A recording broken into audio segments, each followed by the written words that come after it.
The Twin Towers had a perimeter of steel panels hoisted up and bolted into place. Each panel had 3 box columns about 14 inches square, cross-connected by spandrel plates. After the plane hit, the fires were burning out and cooling down. The flames on the South Tower, which appear to be getting lesser and lesser, is where the smoke is getting progressively lighter and wider, indicating that the fire officials are getting closer to putting this fire out. But then, about 7 minutes before its final destruction, almost an hour after the plane hit, molten metal was seen coming out of the northeast corner near the 80th floor. The red-yellow metal poured from the tower along with a shower of sparks, and looked like steel in a foundry. And there were many eyewitnesses that described molten steel. You'd get down below and you'd see molten steel running down the channel rails. Later, we learned of very small spheres of iron found all through the dust. That iron must have been molten, allowing surface tension to pull it into those spheres. NASA took photos indicating very high temperatures days after the event, and Firewise professors were perplexed by melting of steel beams.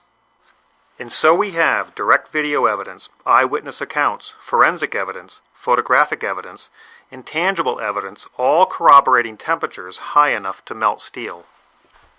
The media told us the intense fire, more than the impact, caused the towers to collapse. It melted the structural steel.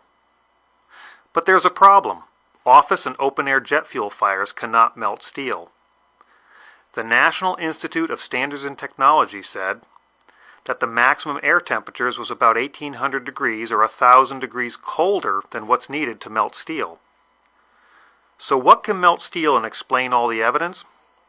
Independent scientists began to piece that evidence together, and they suggested some type of thermitic material must have been used as part of the tower's demolition. Thermite is a mix of iron oxide and aluminum, and thermate is a mix of thermite, barium nitrate, and sulfur. But NIST ignored much of the evidence of molten iron or steel.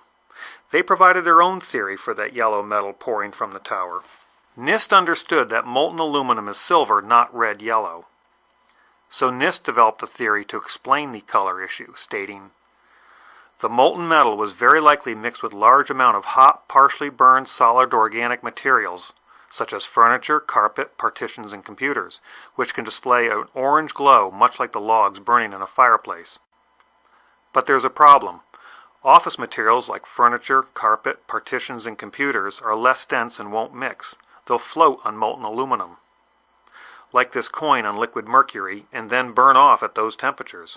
And steel at those temperatures won't melt and would sink, and therefore won't mix with the molten aluminum. NIST never conducted any experiments to confirm their theory, but others did. Dr. Stephen Jones proved the NIST molten aluminum and furniture mix theory wrong. Then an independent peer-reviewed report was published which found explosive red-gray chips all through the dust and positively identified as nanothermite or superthermite. Unlike conventional thermite, this stuff is a very high-tech explosive and confirmed what the independent scientists had been saying all along. But NIST refused to test for explosives or its residue and ignored standards such as NFPA 921 guidelines. The corporate media attacked all the evidence of thermitic material found. Let's watch. If thermite melts through this steel column, the theory of a thermite-controlled demolition may have some validity. While the truthers insist that more explosive super thermite could have been used in the tower demolitions, testing conventional thermite can illuminate this physical process and answer a simple question. Can thermite of any type burn through steel beams?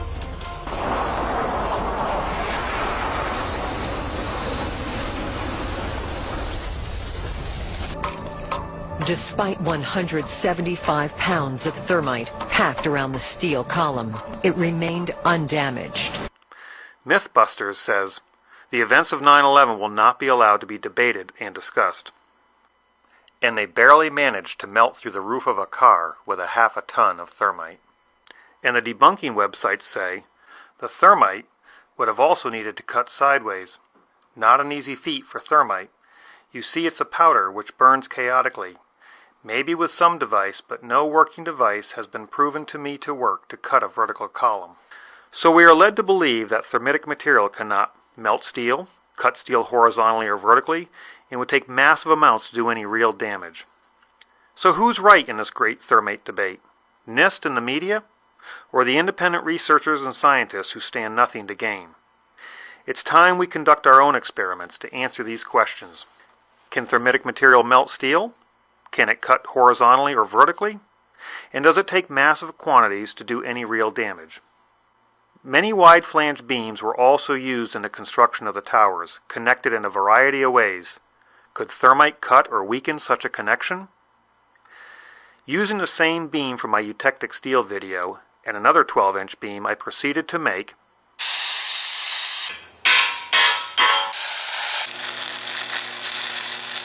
a double-angle welded connection, which I set up on some 8-inch concrete slabs. I could not obtain nanothermite, so I made small quantities of old-fashioned thermate, which is not considered an explosive, with ingredients that are legal and readily available. Thermate is difficult to ignite, and ordinary fuse is not hot enough. But a magnesium strip, which burns white hot, will ignite the thermate giving off heat and white smoke. NIST mentions bright white flames. Almost immediately, a bright spot appeared at the top of the window on the 80th floor. An unusual flame is visible within this fire. The upper photograph of a very bright white flame stands out. And let's listen to an eyewitness who was there. I was on the 81st floor. Tell me what you saw and heard. It just, I had 40 people in there, just an explosion. There's a light flash out my window, my whole doorway to the entrance to my office blew open. Could these white flashes be some sort of igniter for the thermitic material? In addition to giving off heat and white smoke, thermate produces lots of small spheres of iron. These iron spheres are a natural byproduct of thermate and not from any steel. Just like those iron spheres found all through the dust. I'm an engineer who designs and builds things, and I'm certainly no explosive expert. My first problem was to find a container that could hold the thermate long enough to melt the steel while not melting itself. I didn't think that steel would work as a container, so I had to improvise using some normal roof tile that I cut in half. I then had to devise a way to hold it against the connection. I used strong magnets and a spring tooth from a hay rake to press 5 pounds of thermite on each side of the double angle connection. I lit the thermate. And it did absolutely nothing to the steel connection. Maybe thermate cannot melt steel, and maybe National Geographic was right. But the steel did not melt, meaning that perhaps a container could be made out of steel after all. Using an ordinary steel box tube, I had a slot milled along one edge. Welding the bottom and using clamps on the top to hold the powdered thermate in, I bolted it to a steel beam vertically. I called this device my thermitic box cutter. With only 1.5 pounds of thermate, or less than 1/100th of what the National Geographic experts used for their experiment.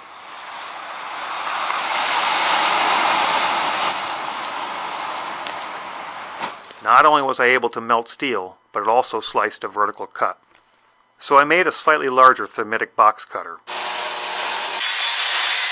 and used 2 3/8 bolts drilled and tapped on one side of the connection.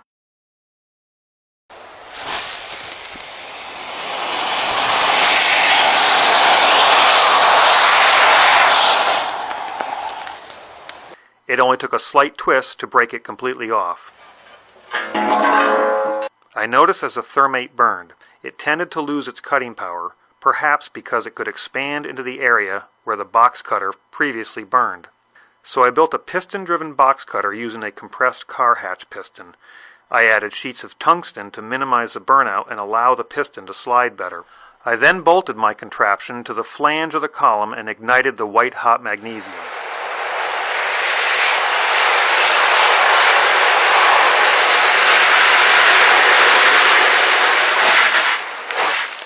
It appears that not only can thermate melt steel, but it can also cut vertical columns.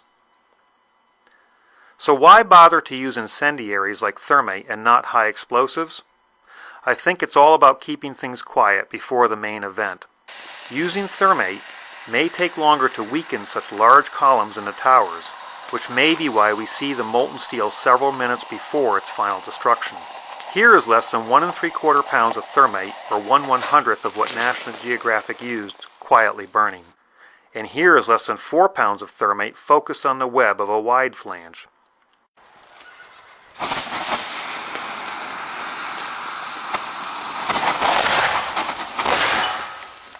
Which can also be set up on a vertical column.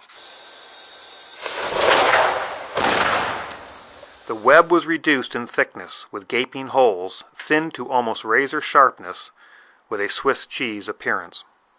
NIST rarely mentioned explosions except to say that they didn't exist. Instead, they used the politically correct terms pressure pulses and dust puffs. Repeated pressure pulses. The sources for the pressure pulses and/or dust puffs are unknown. The series of pressure pulses. Perhaps we are seeing a pressure pulse in this video. Rather than using a mechanical piston to maintain volume, I segmented my box cutter with steel plates hoping to get a more uniform burn, but got some unexpected results. Can thermite make pressure pulses and/or dust puffs? I guess it can. But why waste all that thermite and energy cutting the columns? Why not attack the weakest areas instead? Can thermite cut bolts? I guess it can.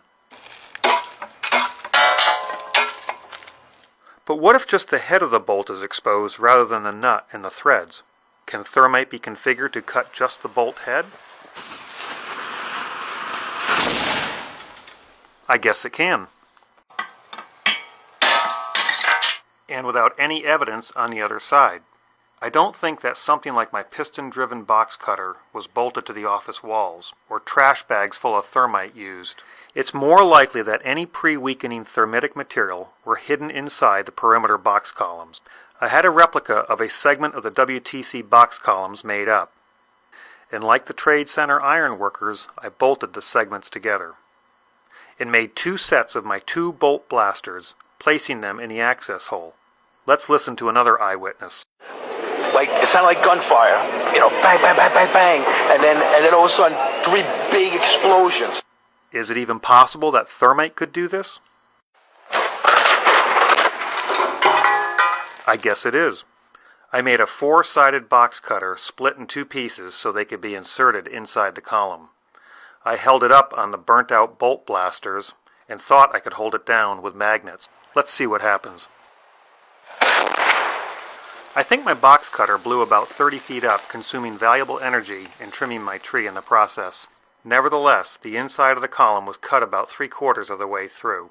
Were thermitic devices or maybe explosive nanothermite sprayed inside those box columns? I'm not sure. And I'm not sure why this handhole is so large.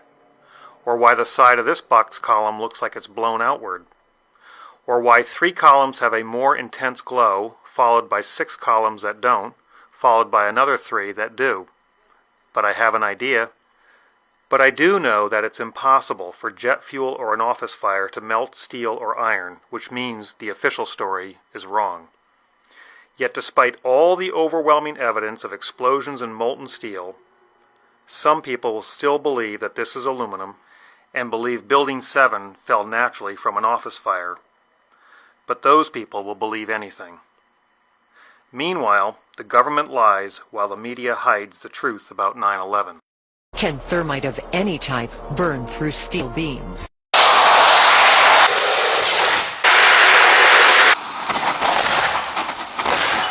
I guess it can. Isn't it time we use physical science rather than political science to investigate 9/11?